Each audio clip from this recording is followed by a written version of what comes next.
Davanagere ಜಿಮ್ನಲ್ಲಿ love ಜಿಹಾದ್ ಆರೋಪ ಕೇಳಿಬಂದಿದೆ. ಜಿಮ್ಗೆ ಬರುವಂತ ಹಿಂದೂ ಮಹಿಳೆಯರೇ ಖದೀಮನ ಟಾರ್ಗೆಟ್.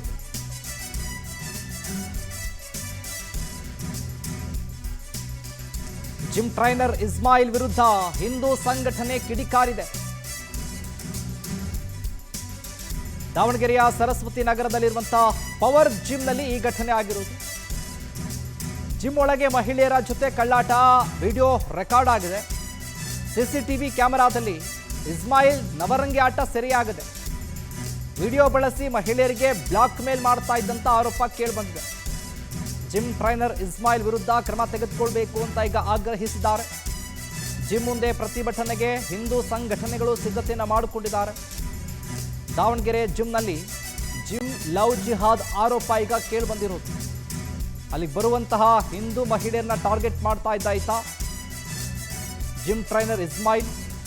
ಈತನ ವಿರುದ್ಧ ಹಿಂದೂ ಸಂಘಟನೆಗಳು ಆಕ್ರೋಶವನ್ನು ವ್ಯಕ್ತಪಡಿಸಿದ್ದಾವೆ. ಸರಸ್ವತಿ ನಗರದಲ್ಲಿರುವಂತಹ ಜಿಮ್ ಇದು, ಅದು ಪವರ್ ಜಿಮ್. ಅದರ ಹೆಸರು ನೋಡಿ ಯಾವ ರೀತಿ ಇದೆ. ಈತ ಅಲ್ಲಿ ಜಿಮ್ ಟ್ರೈನರ್ ಆಗಿ ಕೆಲಸ ಮಾಡ್ತಾ ಇದ್ದ. ಅಲ್ಲಿ ಬರ್ತಾರಲ್ಲ ಜಿಮ್ಗೆ ಮಹಿಳೆಯರು, ಅದರಲ್ಲೂ ಕೂಡ ಹಿಂದೂ ಮಹಿಳೆಯರನ್ನೇ ಟಾರ್ಗೆಟ್ ಮಾಡ್ತಾ ಇದ್ದ ಈತ.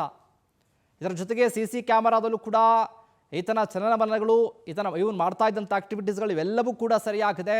ಹಾಗಾಗಿ ಇದೇ ಜಿಮ್ನ ಮುಂದೆ ಹೋರಾಟವನ್ನು ಮಾಡೋದಕ್ಕೆ ಸಿದ್ಧತೆಯನ್ನು ಕೂಡ ಮಾಡಿಕೊಂಡಿದ್ದಾರೆ. ಈತನ ವಿರುದ್ಧ ಕ್ರಮ ತೆಗೆದುಕೊಳ್ಬೇಕು ಅಂತ ಆಗ್ರಹಿಸಿದ್ದಾರೆ.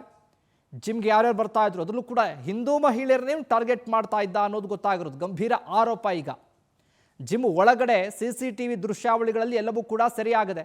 ಈತನ ಕಳ್ಳಾಟ ಬಟಾ ಬಯಲಾಗಿದೆ. ಎಸ್ಸಿನದು ವಿಚಾರಕ್ಕೆ ಸಂಬಂಧಪಟ್ಟ ಹಾಗೆ ಹೆಚ್ಚಿನ ಅಪ್ಡೇಟ್ಸ್ ಅನ್ನ ಕೊಡ್ತಾರೆ ನಮ್ಮ ಪ್ರತಿನಿಧಿ ಮಧು ನಾಗರಾಜ್. ಫೋನ್ ಸಂಪರ್ಕದಲ್ಲಿ ಜಾಯ್ನ್ ಆಗಿದ್ದಾರೆ. ಮಧು, ನೋಡ್ತಾ ಇದ್ದೀವಿ ಈ ಒಂದು ಜಿಮ್ನಲ್ಲಿ ಏನು ಇಸ್ಮಾಯಿಲ್ ಅನ್ನುವ ಆತ ಜಿಮ್ ಟ್ರೈನರ್ ಹಿಂದೂ ಮಹಿಳೆಯರನ್ನೇ ಟಾರ್ಗೆಟ್ ಮಾಡ್ತಾ ಇದ್ದ ಅನ್ನುವಂಥ ಗಂಭೀರ ಆರೋಪ. ಈ ವಿಚಾರಕ್ಕೆ ಸಂಬಂಧಪಟ್ಟ ಹಾಗೆ ಹೆಚ್ಚಿನ ಅಪ್ಡೇಟ್ಸ್ ಕೊಡೋದಾದ್ರೆ ಮಲ್ಲಿಕಾರ್ಜುನ್, ಪ್ರಮುಖವಾಗಿ ಇದು ಒಂದು ಆಘಾತಕಾರಿ ಬೆಳವಣಿಗೆ ಅಂತ ಹೇಳ್ಬೋದು. ಯಾಕಂದ್ರೆ ಹಲವು ಮಹಿಳೆಯರು ತಮ್ಮ ಆರೋಗ್ಯವನ್ನ ಸದೃಢ ಮಾಡಲು ಒಂದು ಜಿಮ್ಗೆ ಹೋಗ್ತಿರ್ತಾರೆ. ಅದರಲ್ಲೂ ಪ್ರಮುಖವಾಗಿ ಪ್ರತಿಷ್ಠಿತ ಮಹಿಳೆ ಕುಟುಂಬದವರೇ ಈ ರೀತಿಯಾಗಿ ಒಂದು ಜಿಮ್ಗೆ ಹೋಗುವಂತ ಸನ್ನಿವೇಶಗಳು ನಿರ್ಮಾಣ ಆಗಿರ್ತಕ್ಕಂಥದ್ದು.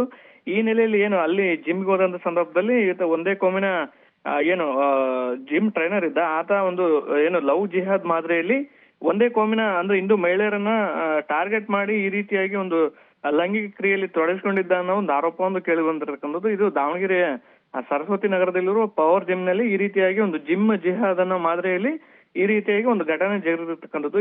ಜಿಮ್ ನಲ್ಲಿ ಮಹಿಳೆಯರು ಬರ್ತಾ ಇದ್ರು, ಅವರನ್ನ ಒಂದು ಬುಟ್ಟಿಗೆ ಹಾಕಿಕೊಂಡು ಈ ರೀತಿಯಾಗಿ ಒಂದು ಲೈಂಗಿಕ ಕ್ರಿಯೆಯಲ್ಲಿ ತೊಡಗಿಸಿಕೊಳ್ಳೋದು ಈ ಒಂದು ಟ್ರೈನರ್ ಇಸ್ಮಾಯಿಲ್ ಒಂದು ಕಾಯಿಲೆ ಆಗಿದ್ದ ಅಂತ ಹೇಳಿ ಒಂದು ಆರೋಪ ಕೂಡ ಮಾಡಿರ್ತಕ್ಕಂಥದ್ದು. ಈ ವಿಚಾರವಾಗಿ ಹಲವು ವಿಡಿಯೋಗಳು ಈಗಾಗಲೇ ಒಂದು CC ಕ್ಯಾಮ್ರಾದಲ್ಲಿ ಸೆರೆಯಾಗಿರ್ತಕ್ಕಂಥದ್ದು. ಅದರಲ್ಲೂ ಜೊತೆಯಲ್ಲಿ ಯುವತಿಯರ ಜೊತೆ ಮತ್ತು ಮಹಿಳೆಯರ ಜೊತೆ ಒಂದು ಲೈಂಗಿಕ ದೌರ್ಜನ್ಯ ಆರೋಪ ಕೂಡ ಆತನ ಮೇಲೆ ಕೇಳಿ ಬಂದಿರತಕ್ಕಂಥದ್ದು. ಅದ್ರ ಜೊತೆಯಲ್ಲಿ ಜಿಮ್ ಟ್ರೈನರ್ ಇಸ್ಮಾಯಿಲ್ ಇದ್ದ ಆತನ ವಿರುದ್ಧ ಈಗಾಗಲೇ ಹಿಂದೂ ಸಂಘಟನೆಗಳು ಒಂದು ಹಲವು ಆರೋಪಗಳನ್ನ ಮಾಡ್ತಕ್ಕಂಥದ್ದು. ಯಾಕಂದ್ರೆ ಕೇವಲ ಹಿಂದೂ ಮಹಿಳೆಯರನ್ನ ಪುಸ್ಲಾಯಿಸಿ ಒಂದು ಬುಟ್ಟಿಗೆ ಹಾಕಿಕೊಂಡು ಈ ರೀತಿಯಾಗಿ ಒಂದು ಲೈಂಗಿಕ ದೌರ್ಜನ್ಯವನ್ನ ಎಸಗ್ತಿದ್ದಾನೆ ಅಂತೇಳಿ ಒಂದು ಆರೋಪ ಅವ್ರ ಮೇಲೆ ಒಂದು ಕೇಳಿ ಬಂದಿರತಕ್ಕಂಥದ್ದು. ಹೀಗಾಗಿ ಈಗಾಗಲೇ ಖಾಸಗಿ ಫೋಟೋಗಳು ಮತ್ತು ವಿಡಿಯೋಗಳು ಅಲ್ಲಿ ಜಿಮ್ ಇದರಲ್ಲಿ CC ಕ್ಯಾಮ್ರಾದಲ್ಲಿ ಮತ್ತೆ ಹೊರಗಡೆ ಸೆರೆ ಹಿಡಿದಿದ್ರು. ಆ ಒಂದು ವಿಚಾರವಾಗಿ ಬ್ಲಾಕ್ ಮೇಲ್ ಇದರಿಂದ ಬ್ಲಾಕ್ ಮೇಲ್ ಮಾಡ್ತಿದ್ದ. ಅಂದ್ರೆ ಆ ಮಹಿಳೆಯರಿಗೆ ಬ್ಲಾಕ್ ಮೇಲ್ ಮಾಡೋದು ಜೊತೆಗೆ ಅವರಿಂದ ಒಂದು ಹಣವನ್ನ ಪಡೆಯುವುದು ಕೂಡ ಅವನ ಒಂದು ಕಾಯಿಲೆ ಆಗಿತ್ತು ಅಂತೇಳಿ ಹಿಂದೂ ಸಂಘಟನೆ ಮುಖಂಡರ ಆರೋಪ ಆಗಿರ್ತಕ್ಕಂಥದ್ದು. ಅದ್ರ ಜೊತೆಯಲ್ಲಿ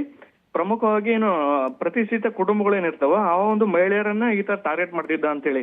ಯಾಕಂದ್ರೆ ಅವರ ಬಳಿ ಹಣ ಇರುತ್ತೆ, ಹೀಗಾಗಿ ಅವರನ್ನ ಟಾರ್ಗೆಟ್ ಮಾಡಿ ಈ ರೀತಿಯಾಗಿ ಅಂತ ಇವತ್ತು ಆ ಜಿಮ್ ಮುಂಭಾಗ ಒಂದು ಪ್ರತಿಭಟನೆ ಕೂಡ ಅವರ ಶ್ರೀರಾಮ್ ಸೇನೆ ಮತ್ತು ಹಿಂದೂ ಜಾಗರಣ ವೇದಿಕೆ ಕಾರ್ಯಕರ್ತರು ಹಮ್ಮಿಕೊಂಡಿರ್ತಕ್ಕಂಥದ್ದು. ಮಲ್ಲಿಕಾರ್ಜುನ್, ಥ್ಯಾಂಕ್ ಯು ಮಧು ನಾಗರಾಜ್ ಮೇಲೆ ಮಾಹಿತಿಗಾಗಿ.